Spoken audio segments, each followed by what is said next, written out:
시편 89편의 14절 말씀을 같이 보시겠습니다. 의와 공의가 주의 보좌의 기초라. 인자함과 진실함이 주 앞에 있나이다. 아멘. 오늘 이 시편 본문 말씀을 보시면 하나님의 성품 중에서 인자하심 말고 또 다른 것이 있다는 것을 우리가 볼 수 있습니다. 그 성품은 바로 진실함이라 하는 것을 우리가 볼 수 있죠. 이 진실함이라 이렇게 번역된 히브리어 본문이 베에메트라는 말입니다. 이 에메트라는 말은 의지할 만하다, 신뢰할 만하다, 신실하다 이런 의미를 가진 말입니다. 어제 말한 거를 오늘 바꾸는 사람이 있다면 그 사람을 어떻게 신뢰할 수 있겠습니까? 그런 사람의 말을 어떻게 트루스, 즉 진실이다, 진리라고 말할 수 있겠어요? 말을 손바닥을 확 뒤집는 것처럼 바꾸는 사람이 있다면 저 사람은 충성스러운 사람이고 의무감이 있는 사람이다. 그렇게 말할 수 있겠습니까? 그렇게 말 못합니다. 그래서 하나님의 성품을 말할 때 인자하심과 진실하심, 이 두 가지 중에서 하나라도 빠진다면 우리가 그 하나님을 신실하신 하나님이시다, 변치 않으시는 하나님이시다 그렇게 말하기 어려울 겁니다. 왜 하나님의 사랑이 위대한가? 하나님은 인자하시고 이 진실하심이 영원하시기 때문인 줄 믿습니다. 사람들이 보통 자식을 향한 부모의 사랑을 하나님의 아가페 사랑과 비슷하다 그렇게 말하는 사람도 있을 것 같아요. 정말 자식을 향한 부모의 사랑이 하나님의 아가페 사랑과 견줄 만한가? 그렇지 않습니다. 세상에는 이런 일들이 지금도 벌어지고 있어요. 올해 2023년 7월 3일자 KBS 뉴스에 보도된 내용에 따르면 2013년부터 2021년까지 8년 동안에 우리나라에서 갓난아기를 죽인 영아 살해 사건이 86건 있었다 그래요. 도대체 갓난아기를 누가 죽이느냐? 100% 다 부모가 죽였어요.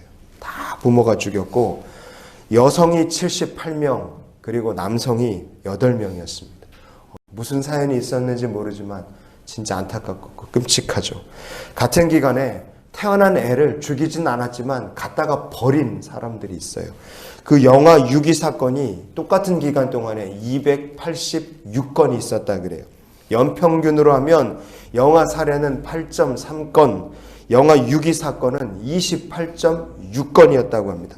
부모가 영유아 자녀를 죽이고 갓난아기를 갖다가 버리고 이런 일이 지금도 벌어지고 있습니다. 그러면 어린 애들만 죽이고 갖다 버리느냐? 그렇지도 않아요. 2022년도 1월 26일자 파이낸셜 뉴스 보도에 따르면 2021년 한 해 동안에 우리나라에서 벌어진 존속 살해 사건이 51건이었다 그럽니다. 남편이 아내 죽이고 형제끼리 죽이고 자식이 부모를 죽이고 이런 존속 살해 사건이 매주일 한 건씩 일어났다고 보시면 돼요. 근데 안타까운 건 이런 살인 사건이 점점 숫자가 늘어나고 있다는 점입니다. 사람들이 화를 참지 못하는 말세 징조들이 나타나는 것 같아요.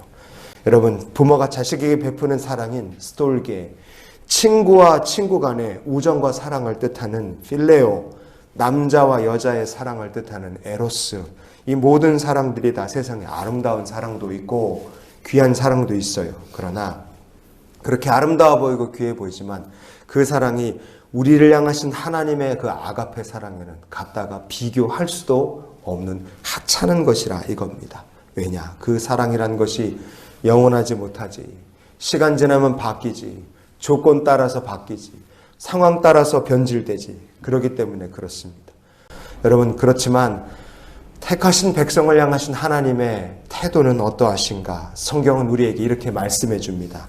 야고보서 1장 17절 말씀을 같이 보시겠습니다. 온갖 좋은 은사와 온전한 선물이 다 위로부터 빛들의 아버지께로부터 내려오나니 그는 변함도 없으시고 회전하는 그림자도 없으시니라. 아멘. 하나님은 변함도 없으시다. 이스라엘 백성들은 하나님으로부터 온갖 좋은 은사와 온전한 선물을 받을 만한 자격이 없는 경우가 훨씬 많았겠죠. 그러나 하나님은 그럼에도 불구하고 변함없이 좋은 은사와 온전한 선물을 이스라엘 백성들에게 내려주셨습니다. 변함이 없으신 하나님께서 지금도 우리들을 향하여 이렇게 변함없으신 은혜와 선물을 내려주시는 줄 믿습니다. 이제는 우리가 하나님의 진실하심을 알았다. 이것이 하나님의 성품이구나. 그러면 우리가 어떻게 그 진실하심에 응답하며 살면 되겠습니까? 에베소서에 나온 말씀 우리가 기억하며 오늘 우리를 향하신 하나님의 진실하심에 우리가 이렇게 응답하며 살았으면 좋겠어요. 에베소서 6장 24절 말씀을 오늘 말씀의 결론으로 같이 한번 보시겠습니다. 우리 주 예수 그리스도를 변함없이 사랑하는 모든 자에게 은혜가 있을지어다. 아멘. 사도 바울이 에베소 교회에 보낸 이 서신의 마지막 인사처럼 우리도 변함없이 어떤 상황, 어떤 어려움, 어떤 고난, 환난을 만나도 변함없이 주 예수 그리스도를 사랑하며 하나님의 은혜 가운데 거하는 주의 백성들이 될 수 있기를 원합니다. 그래서 우리가 이런 기도로 오늘을 살았으면 좋겠어요. 주님, 우리의 평생에 주님만 변함없이 사랑하며 살게 하여 주시옵소서. 인간의 모든 사랑은 진실함은 언제든 사라지고 바뀔 수 있습니다. 그러나 우리를 향하신 하나님의 인자하심도 진실함도 변함없이 영원한 줄 믿습니다. 그러니 오늘도 그 변함없는 주님의 사랑과 인자하심과 진실하심을 누리며 사는 복된 날이 되시기를 주님의 이름으로 축원을 드립니다.